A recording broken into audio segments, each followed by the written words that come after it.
Hello friends, तो आज हम आपके लिए फिर से एक न्यू वीडियो लेकर आए हैं जिसमें आज हम गुड़हल के फूल की बात करेंगे कि उसमें अगर गुड़हल का पेड़ आपके पास है और उसमें फूल नहीं आ रहे तो क्या करें। जैसे भोले बाबा जी को भी आपको पता है कि गुड़हल का जो फूल होता है बहुत प्रिय होता है, तो इसीलिए हम लोगों ने भी अपने घर में हम गुड़हल का पेड़ लेकर आए थे। लेकिन उसमें क्या था कि उस टाइम पे उसमें फूल नहीं आ रहे थे। तो कई बार आपने भी नोटिस किया होगा कि गुड़हल का पौधा तो आप लोग अपने घर में लगाते हैं पर उसकी ग्रोथ नहीं हो पाते या फिर उसमें फूल नहीं आ पाते, जिसकी वजह से आप बहुत ज़्यादा परेशान हो जाते हैं। बहुत सारे उपाय करते हैं, बहुत सी चीज़ें हैं आप ऐसे करते हैं कि जिससे कि आपके गुड़हल के पौधे में फूल आ जाए, लेकिन उसके बाद भी उसमें फूल नहीं आते। तो हम सभी के घरों में गुड़हल का पौधा हमेशा लगा रहता है, लेकिन कई बार होता है कि इन पौधों की जो ग्रोथ होती है ना कहीं वो रुक जाती है। साथ ही इन पौधों में कुछ फूल नज़र नहीं आते, कहीं पे आते हैं तो कहीं पे नहीं आते, और कभी सिर्फ उनकी कुछ कलियाँ आती हैं, उसके बाद में वो फॉल आउट हो जाती है, गिर जाती है।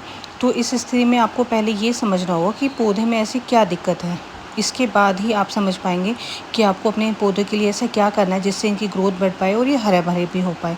तो जैसे आपको पता है कि हम लोग भी बीमार हो जाते हैं, तो जब तक हम डॉक्टर को चेक नहीं कराएंगे कि हमें क्या प्रॉब्लम है तो हम उसका ट्रीटमेंट कैसे कर पाएंगे। तो सेम ऐसे कि आपको पहले अपनी प्लांट्स की कंडीशन जाननी है कि इनको ऐसे क्या ऐसी नीड है जिससे कि इनकी ग्रोथ बढ़ पाए और ये पौधा आपका हरा भरा हो, इसमें बहुत सारे फूल आ पाए। हालांकि जो पौधा होता है हरा भरा होना चाहिए और फूल देने के बीच इनका कुछ अंतर भी ऐसे होता है। तो आपको इससे पहले समझना है कि आपको ऐसे क्या करें जिससे आप अपने पौधों की ग्रोथ को अच्छे से कर पाए। तो आप वीडियो को पूरी देखिएगा, कहीं पे स्किप मत कीजिएगा।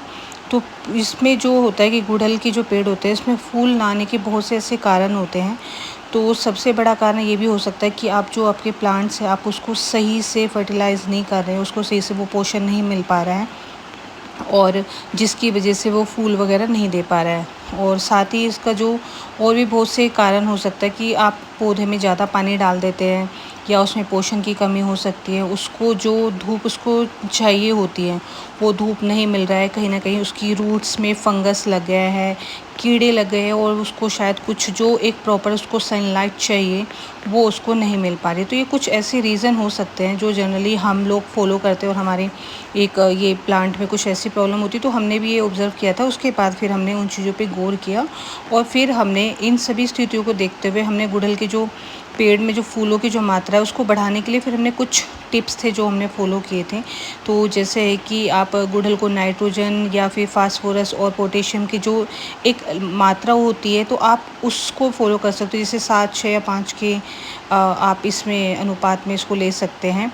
और साथ ही खाद डालने के बाद आप इसमें थोड़े से पानी का भी छिड़काव करें, धूप इसको दिखाएं जिससे कि इसको प्रॉपर ग्रोथ मिल पाए। और बीच बीच में कभी होता है कि आप इसको 15-20 दिन में साइड साइड से इसकी गुड़ाई करते रहो। उसमें नीम खली होता है तो आप वो इसमें डाल सकते हैं, लेकिन वो ज़्यादा नहीं डालें क्योंकि गर्मी में ज़्यादा नीम खली डालने से भी होता है कि उसकी रूट्स वो जो होती है ज़्यादा गल जाती है क्योंकि वो गर्म होती है। तो इसलिए इसको थोड़ा जो फर्टिलाइज़र गोबर का जो खाद होता है वो आप सबसे अच्छा उसमें रहता है, आप वो उसको कर सकते हैं।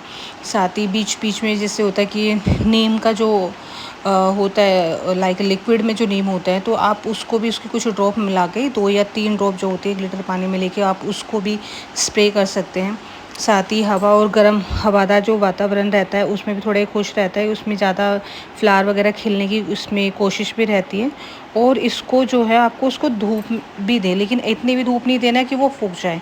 एक जो धूप रहती है उसके बाद में जो इसको ज़्यादा धूप देने की अभी इतना ज़रूरत नहीं है, पर फिर भी जो इसमें 12 से 1 बजे के बीच का आप इसे धूप ज़रूर दें। हल्की नमी वाले जो होते हैं मिट्टी के जो गुड़हल के पौधे होते हैं उनके लिए जो हल्की मिट्टी होना बहुत ज़रूरी है, कि बहुत ज़्यादा अगर थिक मिट्टी होगी हार्ड होगी तो उसकी जो जड़ है वो सही से फैल नहीं पाएंगी और उसको सांस लेने में दिक्कत होगी।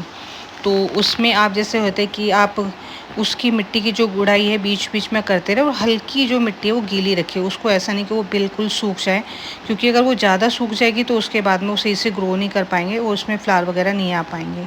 तो इसी के अलावा भी आप इसमें जो है आप और भी बहुत सी ऐसी चीज़ें इसमें आप कैल्शियम की चीज़ें आप इसमें डाल सकते हैं, और कुछ और भी ऐसी चीज़ें जो मैं आपको आगे आगे बताती रहूँगी। लेकिन आपको अपने इस प्लांट्स को एक सेफ़ जगह पे रखना है सो दैट आप इसकी अच्छे से देखभाल कर पाएँ। और इसके अलावा भी जो है कि आप इसमें जैसे मैंने आपको बताया था कि जैसे सरसों की जो खली होती है आप उसका इस्तेमाल कर सकते हैं। और जैसे उसमें क्या होता है कि उसमें जो पर्याप्त मात्रा में उसमें अवशेष होते हैं, जिससे कि आपके प्लांट्स को वो मिल पाते हैं। तो ये छोटी-छोटी चीज़ें हैं जो हम आपको बता रहे हैं। और जैसे होता है कि कभी-कभार एक दिन में भी ऐसा होता है कि आपके जो पौधे मुरझा जाते हैं, तो आप जो एक्सेस पत्तियाँ गिर जाती हैं ना उन पे और फूल गिर जाते हैं, तो आप उसको साथ के साथ वहाँ से हटा दीजिए। क्योंकि अगर ऐसे करते तो उसमें और फंगस लगती है, तो और भी जो पौधा होता है फिर वो ख़राब होने का उसका पूरा चांस होता है। तो इसीलिए जितना भी है उस पौधे की आप साफ़-सफ़ाई का भी बहुत ध्यान रखें। नियमित रूप से उसमें खाद दें और ख़ास करके जब फूल